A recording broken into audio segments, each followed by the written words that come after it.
Hi guys! Welcome to my channel, Monster Effects.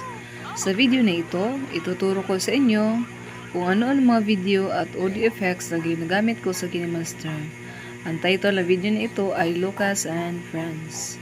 Sa unang bahagi ng video, ginamit ko ang bulge effects. Kita mo para siyang balloon.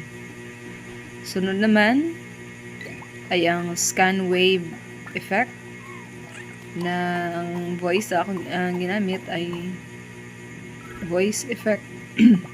Pagkatapos ay ang TV stimulator. Tamo, sunod ay ang spectrum effect na may echo voice. Meron ding wave effect na helium ang voice na ginamit.